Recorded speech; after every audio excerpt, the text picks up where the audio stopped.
When I look back at my journey, there's this one question that I've asked myself so many times, and I'm very confident that it's a question that we all ask ourselves.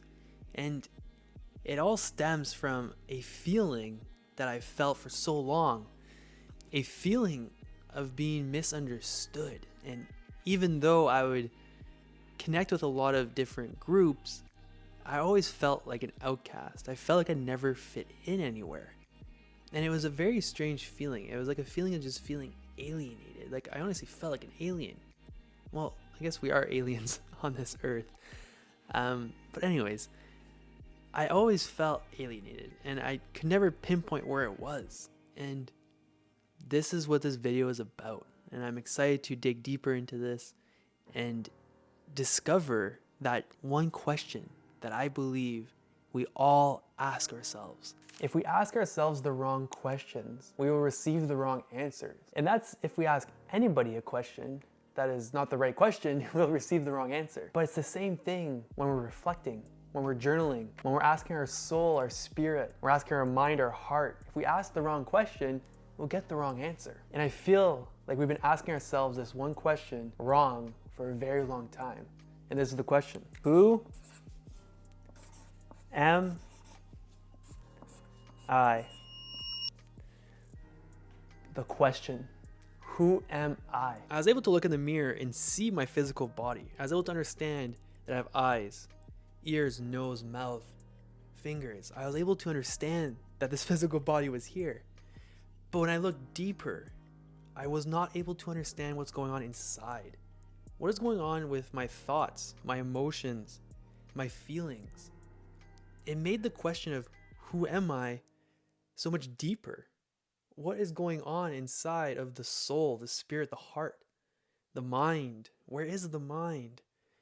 And this is where the question of who am I got so much deeper.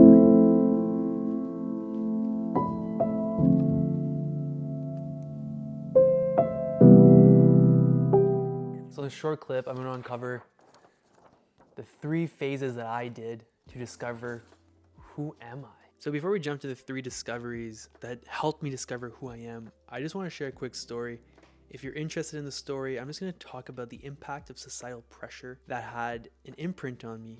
But if you want to skip through it, you can see the little tabs at the bottom. You can fast forward that and just hop to the 3 things that brought me that impact and that can really improve and change your journey. For now, let's just talk about this quick story. And from 0 to 8 years old, I'm sure you can relate to this. If we look back and reflect, we have endless amount of imagination, an endless amount of things we want to do and to achieve. And we feel like we can take on the world and we can do anything we put our minds to. And we just have this pure bliss, innocent child mentality. And it's so beautiful. And when I reflect and meditate on those moments, it was moments of pure, genuine happiness. No attachment to anything. No feeling to make someone happy or to bring someone joy. No urgency to get a job and to go to school and to do this and that. It was just pure bliss. And I've always wondered now, why does that feeling go away? If I go from 8 years old to 18 years old and I go year after year, I'm noticing that every year that passes, more and more of that journey, that feeling inside gets stripped away from us. And it's interesting, right? Because you don't want to play victim, and you don't want to start blaming everything and everybody, but it's important to analyze, to reflect, and to understand the why. So we can pivot from the why, pivot from the reason why we feel this way, and just to do the opposite or to do what we want to do. And for me, my experience was when I look at what stripped that bliss feeling inside of me was the societal pressures and the programming that was put inside of us. And it's not to say that it was targeted or planned and, oh, we're going to rip that away from you. But it was just, if you look back, like that is when everything got stripped away, right? From school and from being said, hey, you need to memorize all these things to get graded on a test and then to be evaluated by your grades. And this is who you are. And then the labeling where it's like, oh, okay, you didn't get good grades, so now you are going to be you fall into this category and these type of people and these type of friends. Oh, you got really good grades? Okay, you'll be categorized and labeled into this type of people and these type of friends, and these are your job opportunities, and those are your job opportunities. That just seems very interesting and strange. So if you have a deep imagination to be something great and something wild beyond anybody's imagination, but if you don't have the memory skills, or if the teacher had a bad experience and they're just going to condemn you and say that's not possible, and year after year, grade after grade, you keep getting the stop dreaming, stop being a dreamer, that's not possible, this is the category of jobs you can get, that puts an imprint, especially on a child when your consciousness is developing and you kind of believe your authority figures. If there's a suit, if there's a teacher, a principal, a police officer, all these people are authority figures, so you believe the people that have authority, because again, we're programmed to believe that. And it's not to say don't believe authority per se, but at such a young age, and next thing you know, we're 18 years old and we look in the mirror and we just spent 10 years being programmed grade after grade, year after year, good grades, bad grades, into somebody that we don't even know who we are. We've been programmed by our parents or told by our parents to do this job, do that job, go to that school, do this. And are we ever even asked what brings us happiness? What brings us joy? Or is it just like, oh, society does that and they've been doing it for 10 plus years, so we need to do that? Something in my eye. Anyway, so the impact in society is very interesting, right? With the capitalistic aspect of the world in terms of, we need money to survive, we need to do this, we need to do that. So we need to get this job now, we need to go to school now. Everything's now. There's no patience, right? You're thrown in school for 10 plus years, and then boom, you got to pick your college or university. You have to pick what you're going to do, and then you have to go into 100 plus K debt with school, depending on what country you're in. And then you have all this debt and all this pressure and all this stress that you have to work in that field. You have to work in that job to pay off all this debt. And then 5-10 years passes by and you're so involved, you're so deep in it. Why would you ever change? But then this is where the quarter and the midlife crisis come up, because we've been putting 25 to 30 to 50 years of our lives doing something that has been programmed into us. We've never questioned it because we have so much pressure and stress by society and financial stress and all that kind of stress. And now we finally paid off all the debt. We can finally breathe a little bit. We've gained more awareness. We've read more books. We've developed more consciousness. And now it's like, oh, who am I? Who the freak am I? And it's so interesting. And I think that's why it's important to ask ourselves now and to develop this awareness and consciousness now. It doesn't matter what age you are. You can be 15 years old, 20 years old, 30 years old, 70 years old. It does not matter the age. What matters is that you're asking the questions now and you're discovering what it is that you want.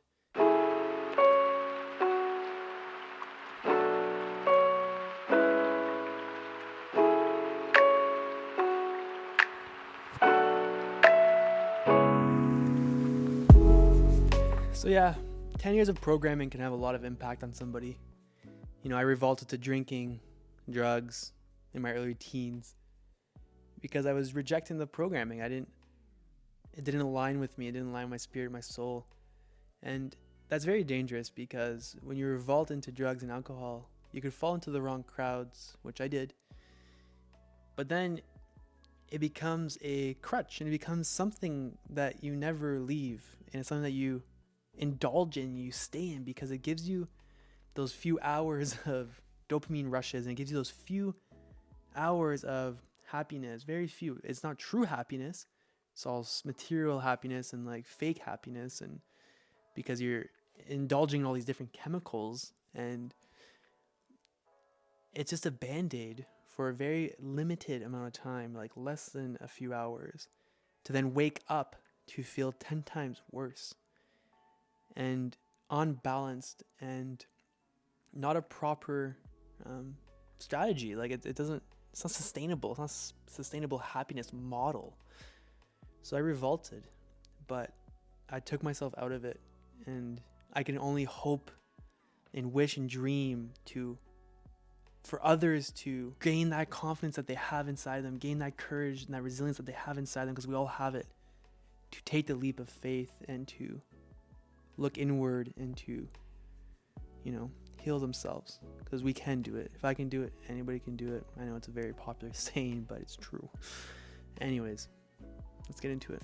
So I looked back in this mirror and I said, it is time to look deep and get to the bottom of the question of, who am I? There's this quote I came across that holds so much power and wisdom. The curious paradox is that when I accept myself just as I am, then I can change.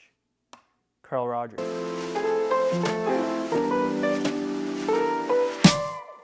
So the healing stage. Healing is a forever thing. So why not start now? The first thing I would start with is removing ignorance. And it's okay to have ignorance. It's the first stage is accepting it and realizing that we have it. And once we adopt a beginner's mindset, even if we think we know something, to just pretend that we don't, to continue to be curious. Because when you get into conversations, when you meet people and they speak, instead of jumping right away to, oh, I know the answer, I'm going to give them the answer, to then be liked more. So isn't that just ego? Or what if we act curious and we ask them questions? Even if we know the answer, just ask them questions, dig deeper with them, and dig deeper in that rabbit hole of what they brought up. Don't you think they'll like you more now because we help them, we allow them to speak, we allow them to speak their minds, and maybe they were a bigger expert than us, which then allows us to then learn new things and to strengthen that thought, that feeling that we have. So removing ignorance was very powerful. Learning may have sucked in grade school and high school. It sucked for me, but it got really fun after high school. It got really fun after university. And I think that's what's important, is to realize that learning doesn't have to suck. And we may have been scarred from our journeys, but when you learn something that you're very interested in, passionate about, like I'm learning about the mind, the soul, mindfulness, self-development, self-improvement, Buddhism, quantum physics, neuroscience. Like I'm learning about all these topics that I'm very interested in that I wasn't able to learn in grade school or high school. And it's very, very enjoyable. I'm able to read a book every couple of weeks. I'm loving it. And it's allowing me to remove the ignorance, to then realize that I actually know nothing. I've read hundreds of books and I still know nothing. And I think that's the beauty. It's interesting. Back in the time when I read no books, I thought I knew everything. A lot of ego and a lot of ignorance. And I thought I knew everything. And I started to read more and more to then realize, oh wow, crap, I know nothing. But that allowed me to remove the ignorance and to have a beginner's mind. So that's a part of the healing journey. It helps you understand the past on the why and the what. Why did that happen? What happened? Because once we tap into that, we tap into the nervous system, we tap into all the stored energies, everything we've suppressed, and we allow it to release. We let it out of us. Because once you start releasing everything from us, we then start to tap into all these parts of us that we didn't know were there. And that's part of that healing process where we're healing everything, we're accepting, or removing any attachment we may have.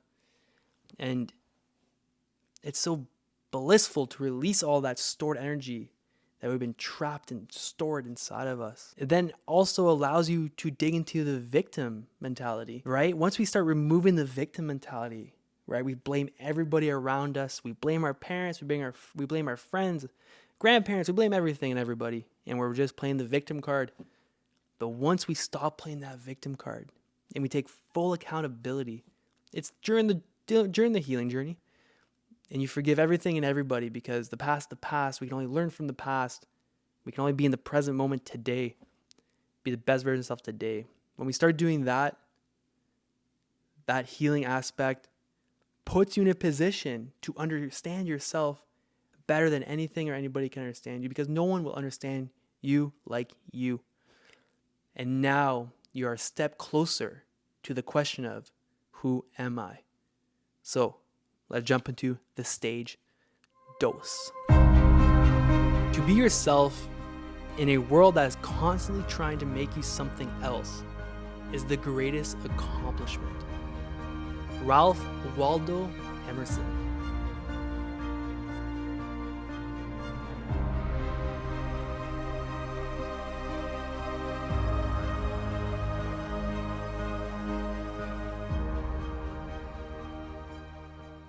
This is stage 2.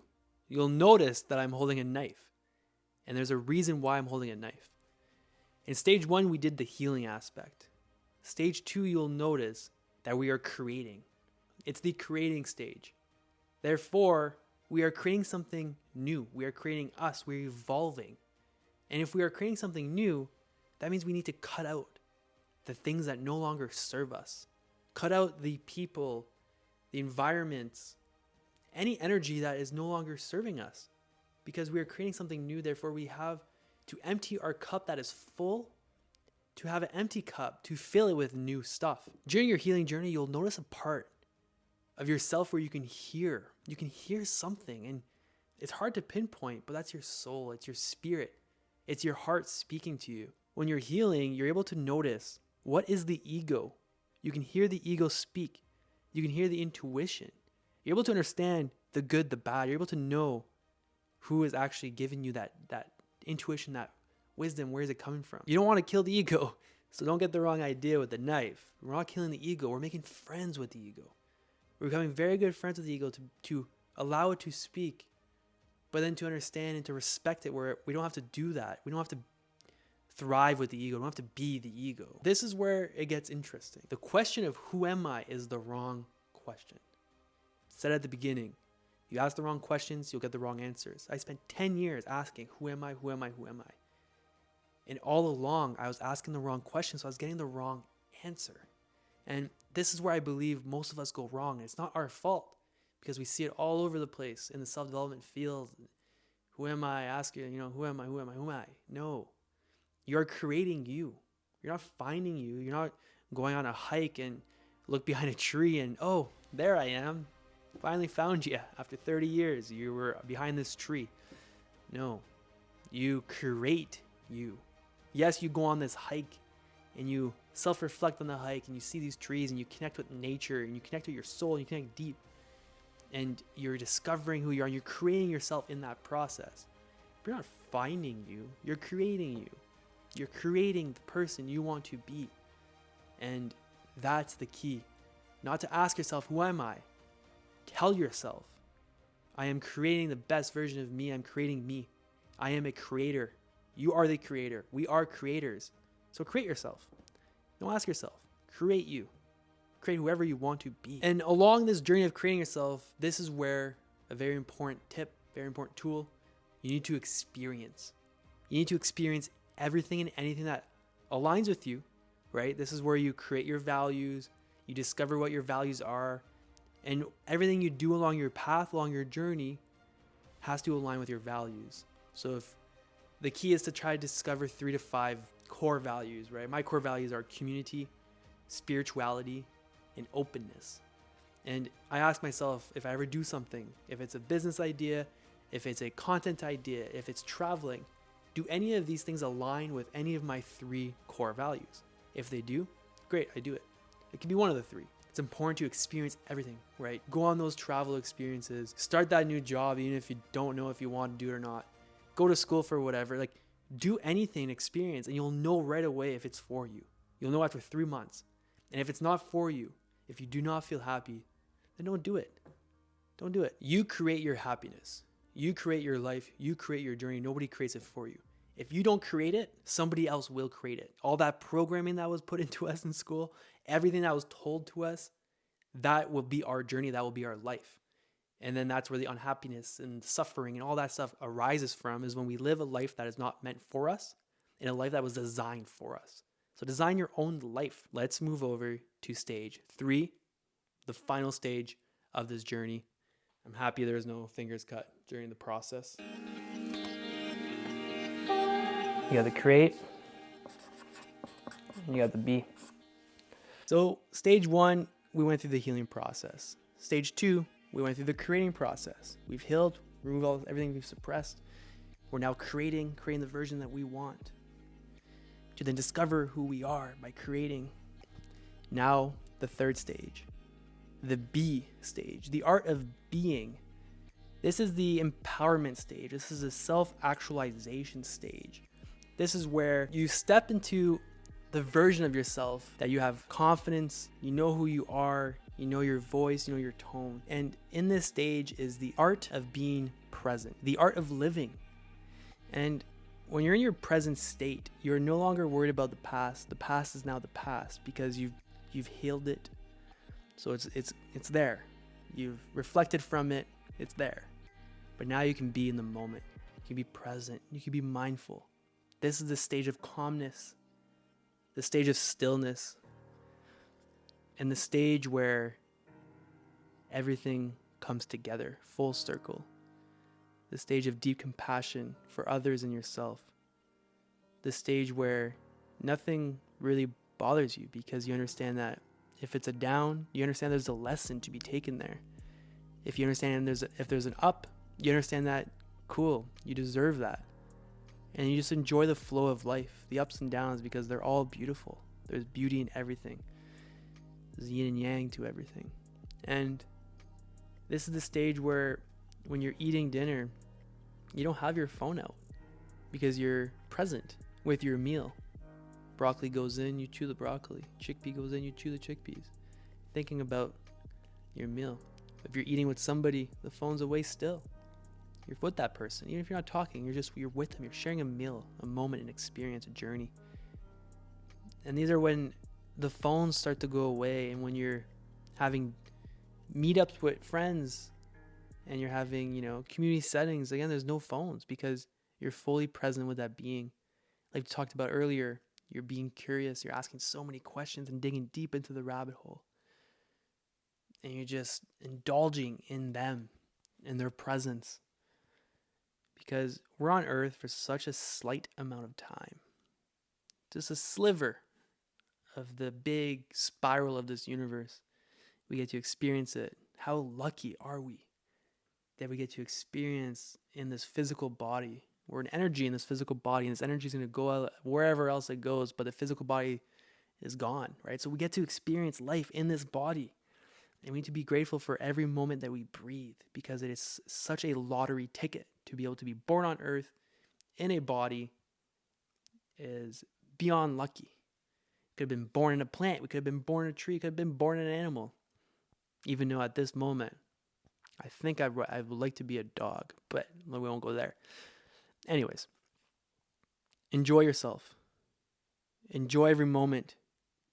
Enjoy being on Earth. Don't get caught up in the hustle and bustle. Do not get caught up in the things you can't control. You can only control your thoughts, and you can only control yourself.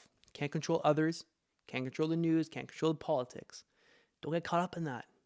Stick within you. Look inward. Heal the inward. It'll help heal your own outward.